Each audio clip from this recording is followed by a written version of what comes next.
Our ancestors were using bibliotherapy. They didn't have no credential. Our ancestors could be killed for even knowing how to read, right? For being found out as being literate. Bibliotherapy to me is that. It's our grandmothers who carried their Bibles in their purses or wrote scriptures on little pieces of paper by their dresser. Or to me, that's all bibliotherapy. Expressive writing is also a component of bibliotherapy. So engaging with the written word, like writing down your own story, writing your own poetry. Welcome to Flourish in the Foreign, the award-winning podcast that celebrates, elevates, and affirms the voices and stories of Black women living and thriving abroad, while exploring living abroad as a pathway to wellness.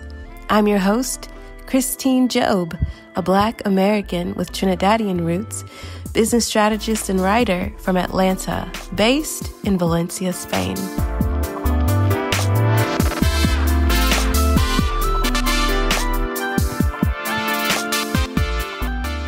Hey everyone, welcome back to Flourish in the Foreign. I am your host, Christine Job. I'm also the creator, the editor, the producer, the marketer, the everythinger of this solo indie Black woman brand podcast. Hello. If you're new, hi. Thank you so much for checking out the show. I'm really appreciative of you and your time, and I hope that you enjoyed this here podcast. Before we get into today's episode, I just have to say, don't forget to check out my Substack, y'all. Flourish in the Foreign, Truths and Musings. It's where I share my personal thoughts on life abroad, my author journey, which is actually very exciting. It's arduous, but it's very exciting. And the full conversations with most of my season 6 guests. So if you ever wondered, what do we be talking about? Is this a very serious interview that goes on? It's actually not that serious. It's very conversational and casual, and we be cutting up. We do. So if you want to see everything that we get into, and you want to see what unfortunately has to get left on the cutting room floor, because, time, this is your chance to dive deeper by subscribing to Flourish in the Foreign, Truths and Musings. All right, let's get into today's episode. Season 6, Episode 14. Today's guest is Emely Rumble. Emely is an African-American and Puerto Rican social worker and bibliotherapist who is revolutionizing mental health support through literature. Emely specializes in bibliotherapy, which is prescribing books as a therapeutic tool, with a powerful focus on providing culturally responsive Black literature to Black and Brown communities. Her approach is deeply rooted in the historical legacy of bibliotherapy, which was originally pioneered by a Black woman librarian at Tuskegee. Her upcoming book, Bibliotherapy in the Bronx, promises to be a groundbreaking exploration of this healing practice. And it comes out April 29th, 2025. I really know that you all will absolutely enjoy this conversation with Emely. So without further ado, I'm going to let Emely tell you all about it. My name is Emely Rumble. I am 39 years old, and I am from the Bronx, New York, but most recently relocated with my family to Springfield, Massachusetts. Growing up, my parents were teen parents, and so I was raised by my maternal grandmother who worked a lot. When she worked, I would be at home with my aunt who was my babysitter. My aunt, we didn't know it at the time, but she is diagnosed with paranoid schizophrenia, so she'd have these mental health episodes that were really scary, but thankfully, I was never in harm's way. It was more about whether or not she'd harm herself. So she'd have ideas of reference in psychiatry. Those are having ideas that are about you, but they're not really. For example, listening to something on the TV or the radio and thinking that the broadcaster is speaking to you directly, or reading signs and clues into things that are just like everyday things. But she'd have these hallucinations and delusions, and being really little and seeing that, and then seeing how my family wouldn't address her mental health needs until there was a crisis. And then once it was a crisis, the pastor would come over and try to pray it away, right? I grew up seeing a lot of things that nobody was really explaining to me. And so my books were not only a means of like literary escape to just be able to be a child without some of the worries and concerns that I had, because I was also a highly anxious child. I was very intuitive. I was seeing everything that was going on, but nobody was talking to me about it. And every time that I'd bring it up, it was just, oh, it's in God's hands. And is it? Because there's a lot going on. And so books were my best friend. I feel like I really became a voracious reader, just looking for adventure in books, looking for a stable nervous system in books.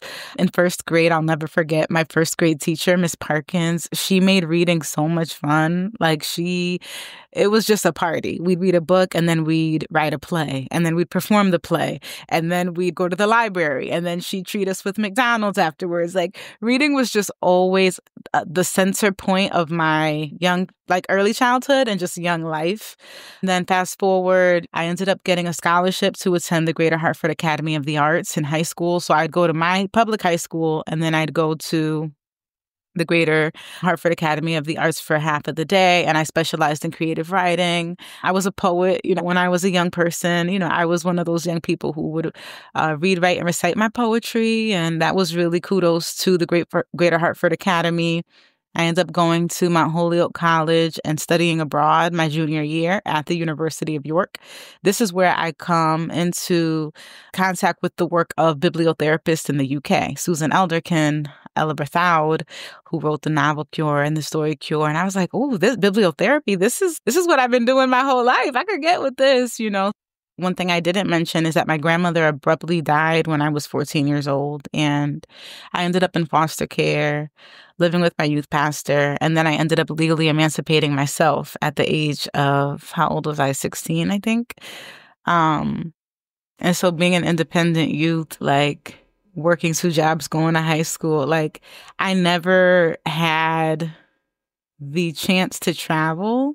Literally, when I had gotten the scholarship to study at York, the first thing that my advisor asked me was are you prepared to travel alone? Just asking about my travel experiences. And I was like, I've never been on an airplane. And she was like, what? We didn't know that when you applied. I was like, yeah, I've never been on an airplane.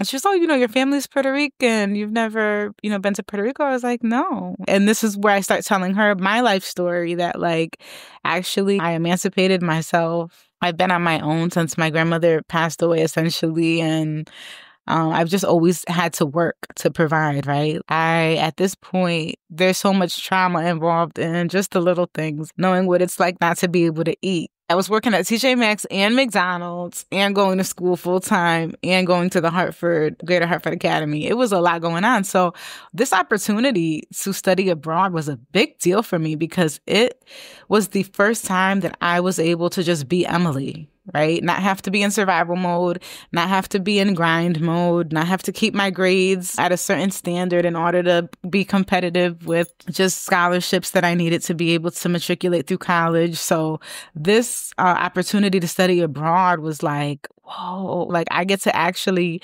have the teenage experience or just get to just be me, have fun, chill, party, do things that people do on a regular trajectory through life, through girlhood that I didn't get a chance to do. So what made this also even more exciting, scary, challenging was that I was an exchange student. So I wasn't going with a group of people. It was just me.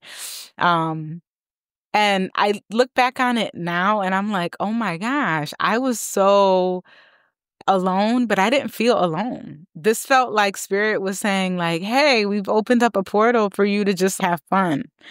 I look back on it now and I'm like, was I afraid? I'm sure I was, but I don't really remember fear. I probably should have been more afraid because I had some really scary experiences abroad, and being out there by myself and not having family or friends, someone there with me, ended up being very challenging. So, for example, I ended up getting a job as a waitress at a restaurant downtown. And I remember riding my bike back to campus at like 2 a.m. and I was chased by a group of men, and I'm pretty sure that they wanted to assault me. And literally in that moment, I'll never forget, I said a prayer and I was like, Spirit, please protect me. And literally when I prayed that prayer, a taxi driver saw that I was being chased and pulled over and put his lights on and waited for me to make it up the hill back onto campus. And I'll never forget getting to campus, getting to my room, locking the door and just like sobbing because I was so terrified. And that really opened my eyes that, oh, I'm here alone and maybe I shouldn't be working that late and riding a bike back to campus by myself. So safety was like, whew, I wasn't ready for that piece. But aside from that traumatic experience and the safety piece really opening my eyes to how vulnerable I was out there alone, I had a great time. Once I started going to classes, going to public events, developing a circle of support for myself, I ended up making 2 of my best friends I met out there in England. I just made so many wonderful connections and I had so much fun. We traveled to Ireland for a long weekend. We traveled to Scotland, to Edinburgh for a long weekend. I didn't realize how easy it is to travel within Europe once you're there. But I saw so much. I experienced so many things. I dated my first a white boy out there, which is so funny because I talk about it to my friends out here. They're like, girl, you know that you were not meant to be with nobody white. I was like, first of all, that was my little boo thing. Okay. I really shout out to him if he hears this. He was half Irish, half British, and his hair was bright red. And I just thought he was the cutest thing. And we had a time, girl. We had a time. That was my little boo. Like, he was in the PhD program, literature program. I was in the just English department, regular BA program. But he also exposed me to literature I wasn't reading, back home, reading Ulysses. I never thought I'd finish Ulysses. Are you crazy? But his whole dissertation was built around James Joyce. So he really is the one who got me started into reading Irish literature. And then I found the book When the Irish Were Black. And I challenged him to read that, and I opened his eyes, and we had a great little fling. It lasted for a little while. And I just took courses out there that are not available in the States, right? Like I took a whole course on Muslim literature, Arabic history. I even tried to take an Arabic class. That's a very hard language to learn if you don't have any foundation. But out there, it was just eye-opening. It gave me a global perspective. It opened up my world in so many ways. And I could talk about this time of my life forever because I'm so grateful looking back on it now with everything that my life has, all the chapters of my life. And now, the responsibilities of just motherhood and being an adult and being married. Like, I'm so grateful that I had that time. I wouldn't be who I am if I didn't have that study abroad year. Bibliotherapy. Some of y'all might be like, what does that even mean? I asked Emely to explain exactly what is bibliotherapy and the history of bibliotherapy. So bibliotherapy is the intentional use of literature as a therapeutic tool to support emotional healing, self-discovery, processing emotions like our grief, our trauma, life transitions, right? It's all about the ways that we engage with stories, poems, narratives that resonate with our personal experiences and really offer us an opportunity to turn inward and have deeper emotional insight. When we see parts of ourselves reflected in literature, it really helps us to face life down. I feel like we're so distracted. We're so inundated in our day-to-day. Just the act of self-reflection doesn't come naturally to a lot of people. I think in general, for the most part, what I've observed is people who tend to be readers are naturally very drawn to self-reflection. But in general, like in our society, there's very little room or space to be with yourself and reflect on your needs or your struggles. And sometimes we're just straight up in denial about things, and you might read something and it elicits an emotional response that causes you to have to reflect on your own experiences or take a glimpse into the life of another. Dr. Rudine Sims Bishop is a pillar in this work. She's hailed as like the multicultural children's lit person, but she wrote an article about how books are like windows, mirrors, and sliding doors. So a window into the life of another, a mirror into our own inner reality, or sliding doors where we get to step into the shoes temporarily of another person. And the history of bibliotherapy has roots in the Greco-Roman era. This is not a new modality. I think it's making a resurgence, at least here in the States. When I was studying in England, this was a term that a lot of people knew and were familiar with. I think here in the States, it's a little lesser known, but it's tied to the roots of librarianship in our country. So, for example, I didn't know about the godmother of bibliotherapy until I started writing my own book. Even as somebody who's trained in this modality, Dr. Sadie Peterson Delaney, I ended up reading an article from the Library of Congress, and I saw that Eleanor Roosevelt referred to the godmother of bibliotherapy, and I was like, who's that? So I looked her up. Dr. Sadie Peterson Delaney is a Black woman, a Black social worker, a Black librarian. She was the head librarian at Tuskegee. She did amazing work using literature to support veterans, to support delinquent youth. I had the privilege of going to the Schomburg in New York City to read through her archives. And I was in tears because I'm reading letters from like the poet Countee Cullen, thanking her for using his poetry to help others heal. That's bibliotherapy. I think a bibliotherapist is anyone who understands the healing power of stories to and for themselves and for others, someone who prescribes books very intentionally to help others heal or deal with life's questions. So when I pursued my master's in social work to become a therapist, I ended up deciding this was the specialty that I wanted to pursue. And the rest is history. My first internship in grad school was at a day treatment facility for adults with schizophrenia. And I remember my field director thinking it was too hard of an internship for a first-year student, but she didn't know that I grew up being babysat by my aunt who had this diagnosis, was very comfortable and familiar for me personally. So it was great to be able to train in that sort of program, because when I was tasked with developing a clinical group to help clients meet their socialization goal, I decided I'd do a poetry group. And everybody was laughing because they were like, people who struggle with reality orientation aren't going to want to read poetry or connect to poetry. And I said, I disagree. I was like, I disagree. I think we should see how it lands. If you want people to socialize, what better way than reading and writing? This was in the Bronx, in the South Bronx. So a lot of the clients there were BIPOC clients, the majority of whom were former B-boys and spoken word artists and graffiti artists. So lo and behold, I start my group, and we had some challenges along the way. And I write about this in Bibliotherapy in the Bronx. This is kind of where the story begins with my book. But my group was a hit.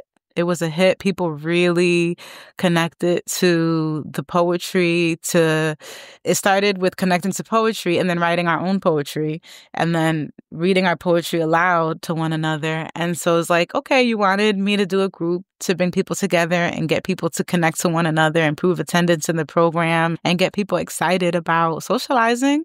We're doing it. So by the time that internship ended, my supervisor said to me, Emely, you got something going with this whole poetry therapy thing, and I think you should continue. And I did. So I'm grateful for those early seeds. I get a lot of questions about credentialing in this field, and there's definitely different paths you can take if you want to train in this field or pursue credentials. But for me, I think this is such an accessible way of healing, and I think when we minimize it to credentialing, it takes its power away, because our ancestors were using bibliotherapy. They didn't have no credential. Our ancestors could be killed for even knowing how to read, right? For being found out as being literate. Bibliotherapy to me is that. It's our grandmothers who carried their Bibles in their purses or wrote scriptures on little pieces of paper by their dresser. To me, that's all bibliotherapy. Expressive writing is also a component of bibliotherapy. So engaging with the written word, like writing down your own story, writing your own poetry, reflecting on certain things. So like I love when I'm working with a client and a book elicits emotion or a poem elicits emotion, I like to have them rewrite the ending or rewrite a stanza, write to a character. The bulk of my early career, most of my career was as a school social worker. So I did a lot of fun stuff working with children in ELA classrooms to bring stories to life and to help them emotionally connect to characters in order to support their reading comprehension. Because the minute you get a kid invested in a book, now it doesn't feel like work. It's like, oh, I've got an idea for a different ending of this story, or I can't stand that character. Let me write them a letter. Let me write them a rap. Or so there's a lot of really interesting ways that reading promotes just a mindful space, calm, clarity, and emotional connection, and a lot of creative things that somebody can do, like a therapist, to engage with a mental health wellness practice with literature. I mentioned to Emely that I've had several authors on the show before. And in particular, I brought up how I've had Lola Akamade on the show several times. For those of you who do not know, Lola is an incredible Nigerian travel journalist, travel photographer, and an incredible author as well. And I think she does several other things. She is just that girl, we'll just say. And she has written In Every Mirror She's Black and Everything Is Not Enough. Both books I've discussed with her on this podcast, so go back and listen to those. But I remember talking to Lola in particular about the tension that I had while reading probably both of her books about a particular character. And Lola was so generous to really point out the fact that I wasn't allowing these Black women characters to be messy. And so I mentioned that to Emely, and she shared something really powerful with me. This comes up all the time for me in bibliotherapy with Black women. Raven Leilani's luster is so activating for a lot of Black women for the same reason you mentioned. The main character is young Black girl, really depressed, making really bad decisions. She ends up messing with this white man at her job who's married in an open marriage, but a lot older than her. When you talk about mess and self-sabotage, this character is it. And there's so many Black women who have gone online and just given this book 1 star, 2 stars, because it's so activating for them. They cannot stomach, this character. It's just irresponsible to them. They're disgusted by her. And so every now and then when I'm working with a client or this book comes up, I'll ask them, if you're this judgmental towards her, it makes me wonder how self-critical you are towards yourself. And some people can hear that and some can't. But the ones who can really stop and they think and they're like, I am really self-critical, actually. And I am, I do hold myself to a certain standard. So yeah, you're holding this fictional character to the standard you hold yourself to. And your lack of empathy or lack of ability to understand why she might be making the decisions that she's making. There's a lot of underlying mental health issues there with her too. Let's talk about that. Right? What would happen if you were making some of the decisions that she made? And immediately it's like, oh, hell no, I would never. And my mama and my grandmother would never. And boom. So this is a character who don't have no family. She don't have no circle of friends. She's out there wilding out because she doesn't have a sense of belonging, and she's looking for love in all the wrong places. And this is where the bibliotherapy gets good, because I can't do no good therapy with somebody who's not, you know what I'm saying? I need those emotions to come up to the surface, because now the conversation moves from, dang, this character needed some homegirls, to, wow, I actually have always had at least 1 or 2 homegirls that I could trust, or that would pull me aside and be like, girl, you're tripping. Who could be healthy mirrors for me. Or I realized I did have a season of my life where I was wilding out just like this character. And I have a lot of shame about that. And reading her story highlighted some mistakes that I've made where I had to really be honest with myself that I was self-sabotaging too. And right. So books as mirrors can be so powerful in that way. So I love what you're referring to, that this author who's a friend of yours had that moment with you of like, why do you think that's coming up? Why do you hold Black women to such a standard? What standard do you hold yourself to? What have you been taught or what have you internalized about the way Black womanhood has to be performed in the world, abroad, at home in the States, right? So it's just, it gets rich really quickly. And then we get to turn inward and consider our own experiences and how they're intersecting with the text or that fictional character's experiences.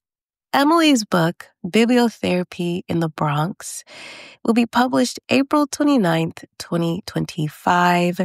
So make sure that you pre-order the book. If you're listening to this far in the future, go back and order the book or borrow it from your library. So I asked Emely, what was the motivation, the driving force for her while writing this book?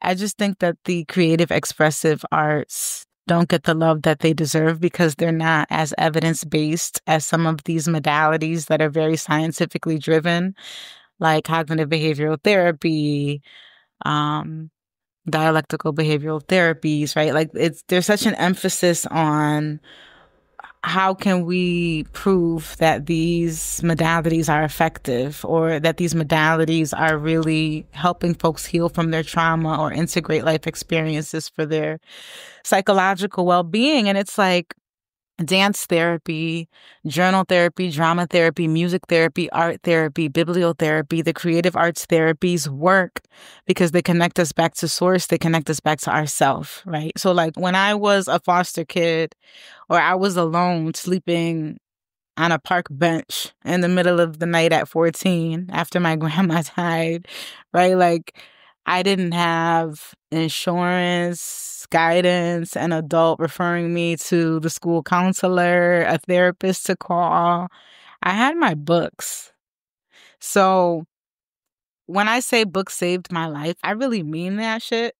You feel me? And like, at the end of the day, maybe it's difficult to capture evidence around how a reading practice or a writing practice or connecting to our bodies and dancing out our sorrow or playing the same song over and over again because it makes us feel seen and validated, and now our grief can be felt and witnessed and released, right?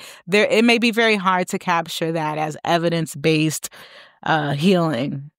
But we know that these modalities work because as human beings, we are inherently divine. We are inherently creative beings, right? We have been divorced from ourselves. We don't have any emotional mental wellness because it's not, our society doesn't value that. It values production. And so for me to be a therapist who not only grew up the way that I did, who not only dealt with an extreme level of complex traumatic, post-traumatic stress as a child and as a young person, I know that this modality works. And so when I decided to niche down as a bibliotherapist, it just wasn't enough for me to see that, like, yeah, we talk about bibliotherapy or poetry therapy, hip hop therapy in certain spaces, but clinically, these modalities are not respected or heralded as being effective. And that's a problem for me because I see a through line between how policy changes in America have made our literacy rates lower, have taken the fun out of reading, connecting to stories, going to school. Schools are, let's be honest, at least here in America, like it's not really about educating children. It's about childcare so that parents can go to work. You know what I'm saying? Like we're not really educating our children and preparing them for life. And so when I think about bibliotherapy and these creative arts, expressive arts modalities, it's really giving people the tools to be a full-fledged human being, to understand they value, what they want out of life, to be able to activate your throat chakra and to speak who you are and be who you are and not be like a carbon copy of everybody else, which our society also privileges that. So that's why I wrote the book, because I feel like if nothing else, if I decide to stop being a therapist tomorrow, there's a whole generation of young people who will train to be psychotherapists, who will look back on their life and see how much literature has helped them through life challenges, developmental challenges, and be like, whoa, I didn't know that bibliotherapy was something that I could incorporate into the work that I'm doing with this group that I'm running or this client that I'm seeing or this couple that I'm counseling or It's also decolonial because it doesn't rely on systems, right? Like if you need a book, you can borrow one from the public library for free. Library cards are free. You can get a free book from a little free library in your community or another community. Like it's so accessible to be able to find poetry or a book, a moment to have creative exploration, vulnerability, and self-compassion through literature. And I love that about this as well, because we know that with the mental health industrial complex, everything is money. It's really hard to feel like you can access the help that you need when you need it. And so this idea of getting people to read more deeply, more consciously, and just beyond self-help too, because I think it's known that therapists prescribe lots of self-help books or journals and things like that. But I always love when I'm running a group or I'm keynote speaking somewhere and therapists are like, oh, I never thought to use fiction. Now I've got a lot of ideas going on in my head around what's a fiction book I'd recommend to this client, right? And a lot of times, if I'm consulting with someone and I prescribe a book or I give them some examples of a book to prescribe for a particular client with a particular ailment, that therapist will come back to me and be like, girl, we had such a great session. Yes, you did have such a great session, because when you use fiction, people's defenses come down. Now we're talking about the character. It's not just you asking me all these intimate personal things and I gotta dig deep and I feel super vulnerable. There's a way that like it's a different entry point into the work when you engage with fiction with your clients. And so my book has a lot of case studies around how I do it, which hopefully when people read my book, they're like, oh, okay, like I can do that, or I can make this intervention my own, because you know your client better than anyone. So, does this client like to read? Does this client like to write? How would you maybe tailor some of these interventions to support the work that you're already doing in the therapy room with a client? So that was really my goal in writing the book, is to support other bibliotherapists on their path to becoming experts in this modality, to get more people talking about the creative arts therapies, to helping empower our communities, especially marginalized communities, to fight back against book banning, to really understand it as a mental health issue, a social justice issue. Everybody's stories matter. Why is there such a focus on banning our stories? We know why. But like, are we thinking about that intentionally? Are we using our agency to fight back? So I just hope that conversation continues to happen, because when I'm long gone, hopefully my book will still be in print and people will still be adding to the conversation. Hey everyone, I hope you're enjoying this episode of Flourish in the Foreign. And if you are, please consider supporting this labor of love, but labor nonetheless, by buying me a coffee at buymeacoffee.com/flourishforeign. Make sure that you are subscribed to the podcast, and please review the podcast on whatever platform you use to listen to the show. Fun fact, if you listen on Spotify, you can leave me comments that I can actually respond to. Yeah. Make sure you follow the podcast on Threads, Instagram, TikTok, YouTube, and all the other social media platforms that the podcast has. If you want to read more of my personal truths and musings as I explore and navigate the intersection of migration, Blackness, womanhood, and wellness, be sure to subscribe to my Substack, Flourish in the Foreign, Truths and Musings by Christine Job. And for all other Flourish in the Foreign resources about moving, living, and thriving abroad, including guides, courses, and more, be sure to go to flourishintheforeign.com. All right. Thank you so much for listening to this episode of Flourish in the Foreign. Now, back to the episode.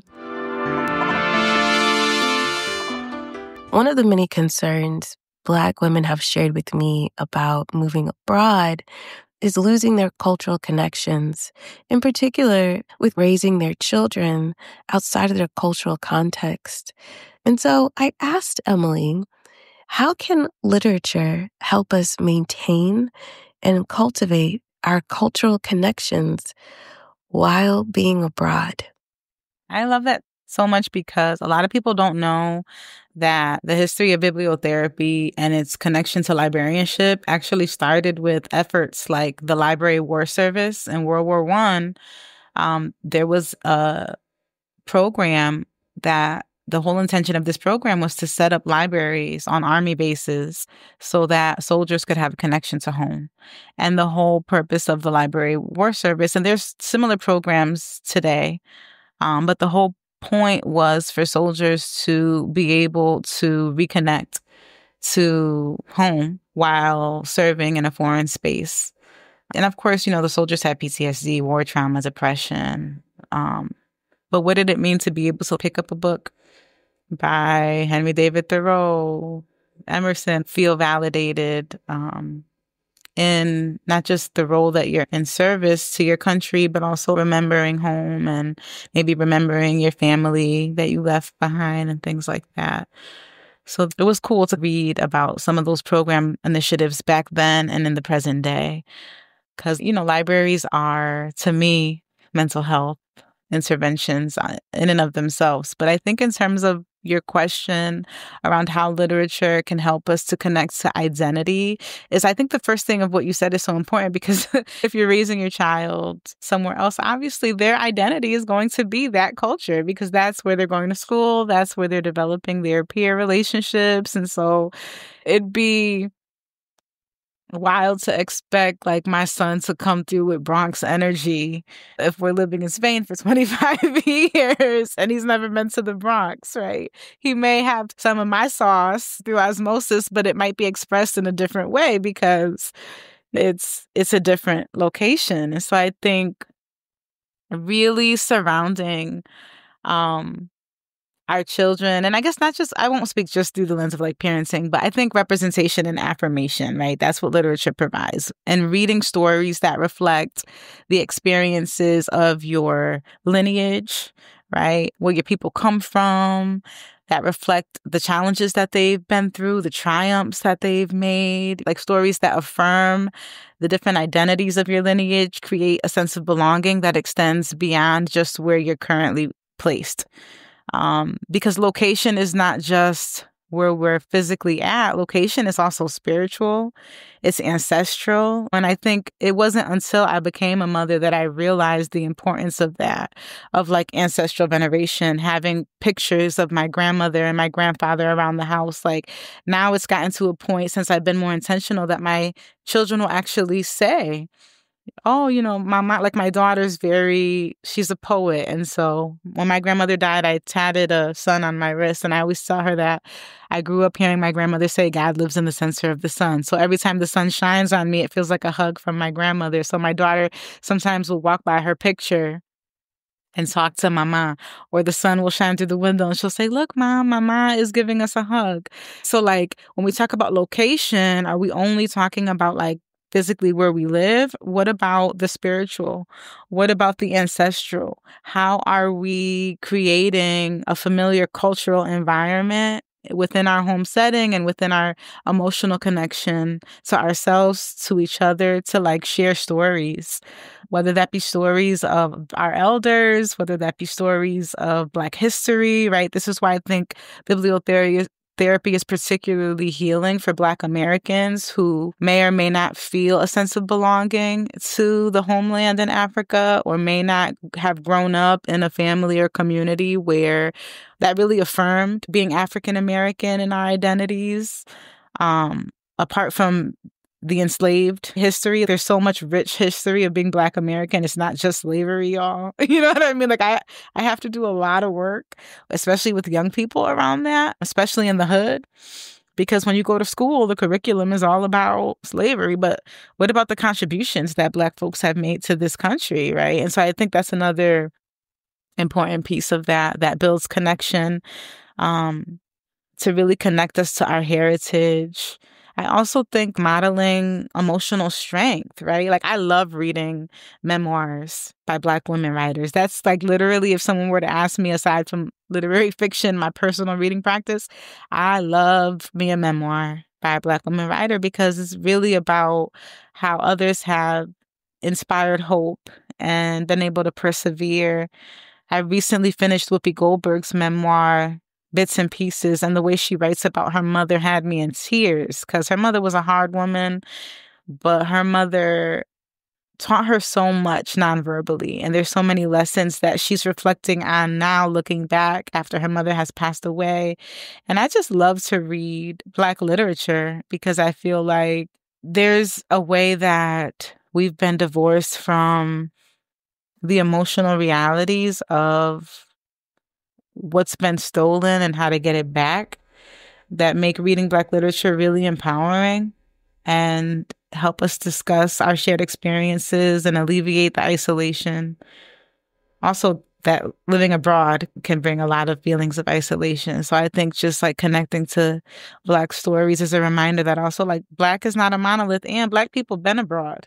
Right? Like I remember I had a young person, he didn't know James Baldwin lived in Paris for a very long time. He actually got world renowned because of the way that Parisians amplified his work. And many Black writers went abroad.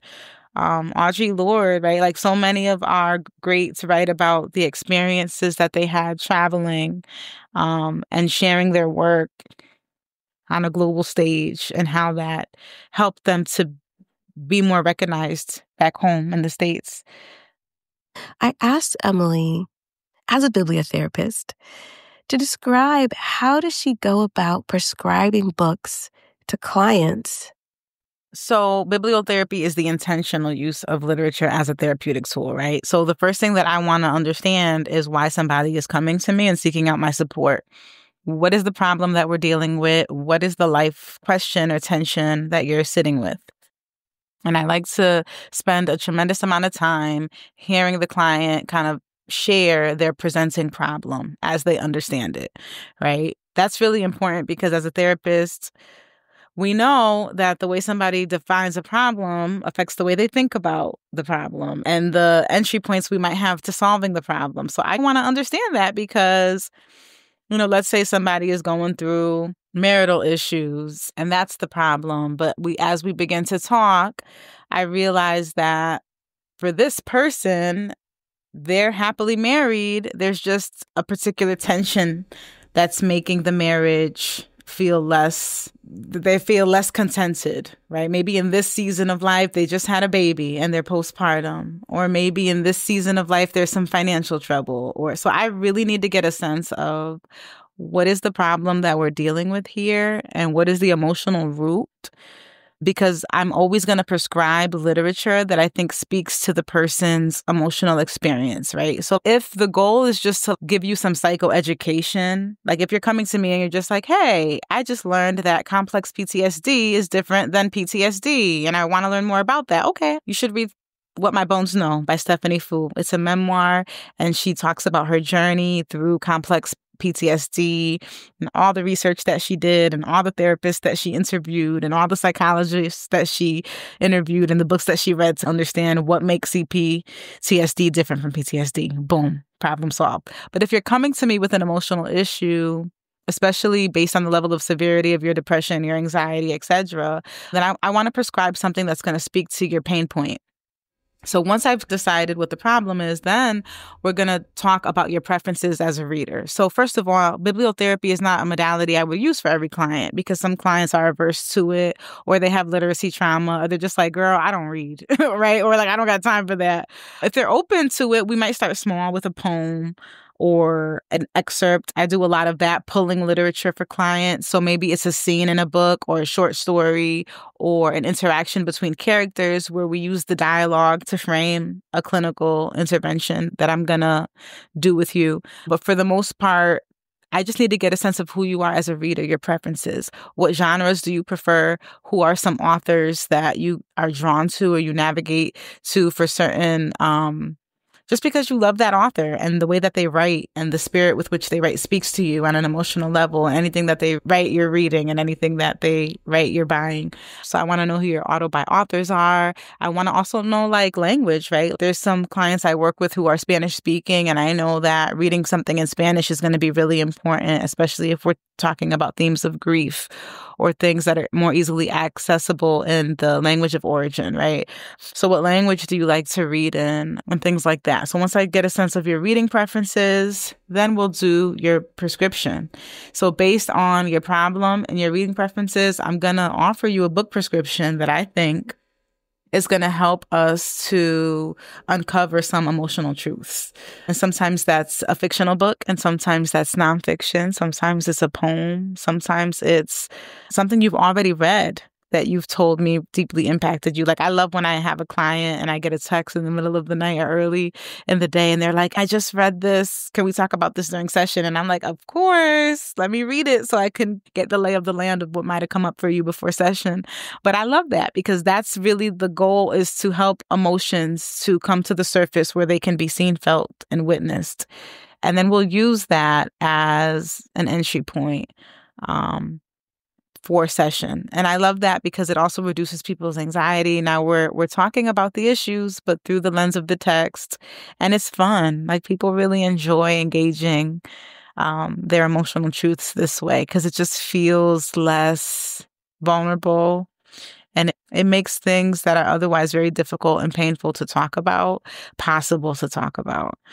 So that's how I go through my process. And I do have a reading intake available for purchase on my website for those that want to grab that for their practice.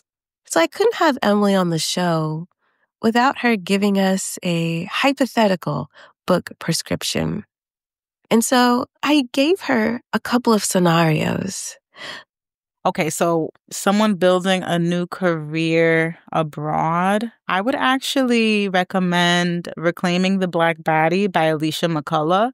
Alicia is a Black femme therapist from South Carolina. Her work specializes on disordered eating amongst Black women. Her recent book, Reclaiming the Black Body, is a gorgeous exploration of racial trauma, and the ways that as Black women, we have been disconnected from our bodies. And so much of the way that we're socialized is just to caretake and caregive. And so what does it mean to return to our bodies as home and to reclaim our bodies and ourselves in the process? And I also say this because Alicia ended up moving to Mexico, where I believe she is now officially a citizen. All right, next, Shayla Lawson, who I love, one of my favorite Black femme academics. I think that they recently published their memoir called How to Live Free in a Dangerous World, a collection of essays about their travels and finding beauty in chaotic times as somebody who is Black with a disability and non-binary. I feel like their memoir is a really great book for someone struggling with identity in a new culture, for an expat dealing with family tensions back home, because even in their travels, as they really come to terms with being non-binary, they experience so much resistance from people back home. Like, oh, now you abroad and you're switching up your whole identity. And it's like, no, now I'm abroad and I'm able to be the most authentic version of myself without all of the expectations and constraints placed on me back home. So that would be a great book to read for that. A long-term expat immigrant who can't relate to home anymore. So this is a long-term. I don't really have a book that comes to mind right away because I want to learn more about, like I was telling you earlier, the person's unique expression of this problem. Immediately what comes to mind is that it's okay not to relate to home anymore because you have a new home and you're a long-term expat or immigrant. So I'd probably end up prescribing a book written by someone who has roots where they're currently living. So you can't relate to home anymore. Let's validate the fact that you've got a new home, and let's talk about the ways that you do or don't relate to the home base that you're building. I think that's really important. And then if we needed to reflect more on the sense of loss or grief, we can do that through the lens of building something new. That's how I'd kind of approach that. Because the thing with grief is that we can get stuck there. It's hard to process it. It's painful to look at like Adrienne Rich, the poet, writes about this, like looking at the wreck, right? Witnessing the wreck of things, what's been lost, what's been destroyed. It's over. It's over. And so sometimes we can get stuck with just like, oh my God, look at everything that's like the wreckage. So I always like to find an entry point to possibility that, like, yes, the wreckage is there, but we're not going to get so stuck in analyzing it that we're not remembering that there's like more life, right? So I always want to help my client process the wreck by eventually broadening their perspective to say like, okay, but where are we now? And what's possible? What can we build from that wreckage, in other words? Instead of just getting stuck there. So with prescribing books, and this is why, especially when I'm working with folks who are struggling with suicidal ideation or like severely depressed folks, I'm very careful when I prescribe literature for folks who are in the depths of depression or hopelessness, because I always want to prescribe something that's going to be hopeful. Yes, I want us to be able to sit with the depth of grief and hopelessness, and maybe the fact that you just straight up don't want to be here anymore, because I think that's important to talk about. And studies show that talking about unaliving is actually helpful for people. It doesn't mean that it's going to convince them to do so. I'm always looking for the hopeful literature that is going to not only allow us to express the hopelessness, but remain hopeful. Because you can easily, and a lot of writers have written about this, like the suicidal mind, or the way that they're driven to books that validate the darkness that they feel, because it feels very validating to like read something like The Bell Jar by Sylvia Plath when you're very depressed. But for some people, that's not cathartic. For some people, that's actually very dangerous because it brings them further into despair without offering any kind of glimpse of hope. So this is where I have to really learn who my clients are and how they engage emotionally with sex, because I'm never trying to like get you stuck. The goal is integrating the trauma and healing. I asked Emely to share with you a bit of advice and some parting words. I just want to share a message with Black women abroad who might be struggling to find their voice or their place in a new environment, which is to say that you have a voice. Your voice is important.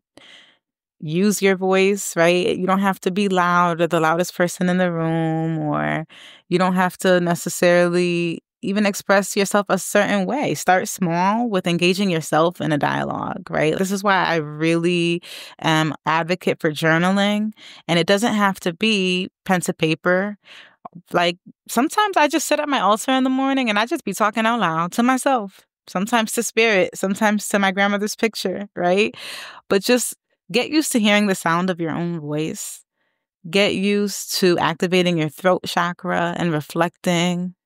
Don't let other people tell you how to think or how to feel, right? As Black women, we come from a lineage of women, even if it was a private sense of self, because we had to perform whatever it is, being a caregiver, being a mother, being a worker, being a wife, being a spouse, right? Like our lives have always been inundated with censoring everybody but ourselves. So just know that you have a voice and it's yours, and you have your own unique needs and desires, right? That's a big one. Our desires are so important. Don't ever let anything or anyone divorce you from your own desires. I work with a lot of women who are deeply religious and struggle with religious trauma from the church. And there's a way that we've had to reclaim our desires. You're not sinful for having desires. Like that is the root of knowing who you are and what you value. And that's why I love books. I can't wait for your book. I'm so excited to hold your book in my hand and to read it and to talk to you about it, because I feel like this is why we need to tell our stories. We need to write our stories. Archiving our stories is so important so that our children and their children know, right? It's insane to me that as a clinician, as an author, I had to jump through so many hoops and loops just to go to the Schomburg and read through Dr. Sadie Peterson Delaney's archives, because her work is not highly known or regarded in the field of bibliotherapy. That's a problem. Our heroes are unsung because we either didn't archive their stories or we've hidden them in the archives where only the elite or where academics can reach them. right? And so this is where, like, and this is why I love Ebony Janice Moore, who wrote All the Black Girls Are Activists, because her entire platform is based upon this one premise: cite Black women. Because they love to read our stuff and try to co-opt it and make it their own. And we don't be getting cited. We don't be getting the respect that we deserve as scholars. And that's a problem. And so this is why I love when I see how Black women cite Black women. We have to be so intentional about sharing our stories. So I just want to leave that message out there for folks, because we need your voice. Your voice is important. We all have a purpose, in this life path. Thank you so much, Emely, for sitting down and recording with me. Thank you so much for your patience as I completely nerded out during the entirety of our recording. And thank you so much for just sharing the gift of bibliotherapy with the audience. I know that we all are anxiously awaiting April 29th to pick up bibliotherapy in the Bronx. And thank you, Emely, for your kind words of encouragement as I finish my book. I really appreciate that. If you all enjoyed this episode and want to keep up with Emely, you can online. My website is literabynyc.podia.com.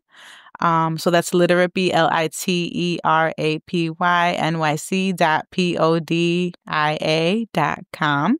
You can subscribe to my website. I have a monthly newsletter that I put out. It's a literary news, so I'll spotlight some books that I'm using in my practice, why I think that they're beneficial. I also have a community, a subscription-based bibliotherapy community of educators, librarians, teachers, and bibliotherapists, and just readers who like to engage with my content. So this is where I really specifically share books that I'm using in my practice, interventions I'm using with clients. I'll share articles, resources, and things like that. I teach at Queens College MLIS program. So that community gets a lot of like my academic engagement, and that's $5.99 a month, and you can subscribe at any time and unsubscribe at any time for that. I have a free book club called Readers Who Run with the Wolves on Storygraph and on Fable. It's a virtual book club. All are welcome to join. You can also book me for a bibliotherapy session on my website directly. You can schedule that yourself. On social media, I am on Instagram, Threads, Blue Sky, TikTok, and Facebook. And it's the same handle on all platforms at Literapy_NYC. And my book, Bibliotherapy in the Bronx, comes out April 29th, 2025 with Row House Publishing. And that's really going to give you all of the interventions and information and history on bibliotherapy and Black librarianship that we discussed today. So that's about it. Thank you so much for listening to this episode of Flourish in the Foreign. To learn more information about this guest, be sure to check out their show notes page on the website flourishintheforeign.com. If you'd like me to come speak to your group, your organization, your sorority, your company, or any other type of entity, I can. Yes, did you know that? I can. I am available for paid speaking engagements, which includes in-person talks as well as remote talks. Yes, I do travel. I really do.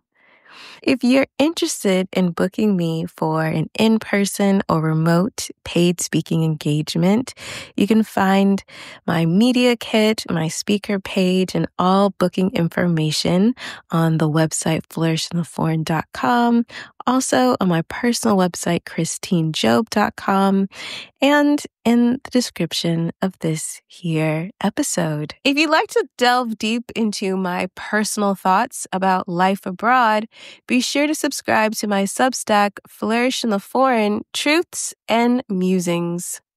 If you enjoy this solo indie Black woman podcast, be sure to support this podcast by buying me a coffee at buymeacoffee.com/flourishforeign. You can also support the podcast by subscribing to the podcast, leaving a review of the podcast, and of course, sharing the podcast. For resources like the Move Abroad with Intention guide and course, be sure to check the links in the description of this episode and the website flourishintheforeign.com. To learn more about me, Christine Job, my work as a business strategist, and all my resources about business strategy, building a business, and more, check out the links in the description of this episode and go to christinejob.com. Big thanks to all of you, my lovely listeners who have kept this podcast going strong for 6 seasons. Thank you all so much. I love you and I appreciate you. And thanks to Zachary Higgs for producing the music for this here podcast. Remember, it is not about moving abroad. It's not about being abroad. It's about thriving abroad. It's about flourishing abroad. So go abroad and cultivate a life well lived. See you next time. Bye. In the next episode of Flourish in the Foreign. So I feel like as a parent, like all of the doubts and worries and fears that, again, were we depriving our children? Were we going to make them do something that was going to scar them, traumatize them? You know, this type of very big move at very key points in their development. I feel completely confident that not only did we not traumatize them, but we've given them an extra level of resilience.